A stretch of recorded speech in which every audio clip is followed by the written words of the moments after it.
In the quiet hum of the city, under a sky that seemed to hold its breath, lived a man named Leo.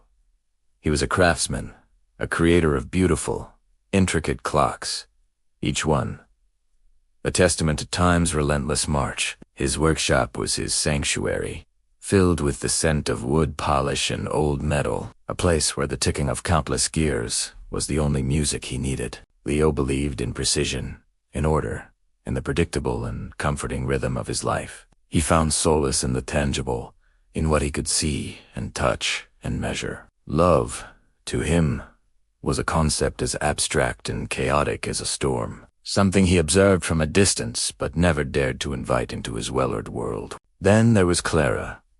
She worked in the flower shop across the street, a vibrant splash of color against the city's gray canvas. Every morning, she'd arrange bouquets of lilies, roses, and daisies, her hands moving with a grace that seemed to coax life from every petal. She saw the world not in minutes and seconds, but in seasons of bloom and periods of quiet rest. Clara had loved Leo for as long as she could remember, a silent, steady affection that grew with each passing day. She saw the gentle soul behind his serious facade, the passion hidden in his meticulous work. Her love was a quiet garden, tended with patience and hope, blooming just for him, even though he never seemed to notice. Leo's fear was a shadow that followed him, a secret he kept locked away tighter than the springs in his most complex timepieces.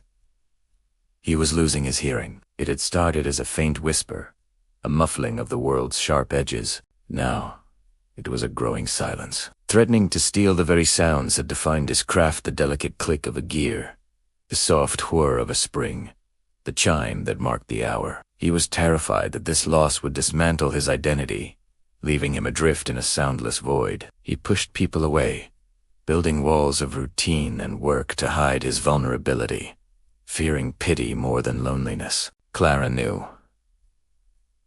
She hadn't been told, but she had observed. She saw the way his eyes followed, lips more intently, the slight delay in his response, the frustration that flickered across his face when a sound escaped him. She didn't see a flaw. She saw a man struggling, and her heart ached to offer comfort. So, she began to speak to him in a language he couldn't help but understand. Each morning, she would place a single flower on his doorstep, a yellow tulip for sunshine and happiness, a red rose for unspoken love, a sprig of lavender for peace and calmness. It was her way of talking to him, of filling his world with a beauty that needed no sound. Leo was puzzled by the daily offerings. At first, he dismissed them as a kind gesture from the friendly florist. But as the days turned into weeks, he began to see a pattern, a story told in petals and stems. He started researching the language of flowers, a world as intricate and symbolic as his own clockwork. He learned that the purple hyacinths she left meant "please forgive me," though he couldn't imagine what for. The white camellias spoke of adoration, and the single, perfect gardenia whispered of a secret love. He was intrigued, his logical mind piecing together a narrative he hadn't expected. One afternoon, a storm broke over the city. Rain lashed against the windows of Leo's workshop. Inside, a critical moment had arrived. His masterpiece, a grand clock destined for the city hall, had fallen silent. He worked frantically, his hands searching for the tiny, broken part, but his ears offered no clues. The silence he had been dreading was now complete, and in that moment, despair washed over him. He felt utterly and completely alone, a craftsman without his most essential tool,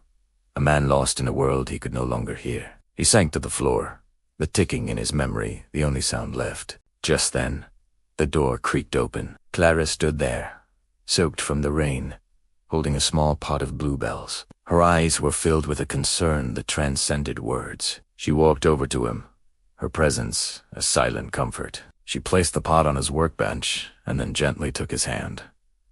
She didn't speak. She didn't need to. She simply stayed, her warmth a beacon in his quiet darkness. She looked at the silent clock, then back at his defeated face. With her finger, she traced a heart on the dusty surface of the workbench. It was in that moment, in the profound silence of his workshop, that Leo finally understood. The truth he had feared his deafness had not isolated him. It had, in its own strange way, opened him up to a different kind of communication. a language of the heart. He looked at Clara, at the flowers, at the heart traced in the dust, and all the pieces clicked into place. Her quiet, persistent love had been speaking to him all along. It wasn't pity she offered, but a connection so deep it didn't need sound to be heard. Tears welled in Leo's eyes, not of despair, but of overwhelming gratitude. He looked at Clara, and for the first time, he truly saw her. He saw the years of quiet affection, the unwavering support, the love that had bloomed right in front of him. He reached out, his hand trembling slightly, and traced a heart back on the workbench next to hers. A silent conversation, a perfect understanding. The truth he had feared had arrived, but it hadn't brought darkness. Instead, it brought Clara.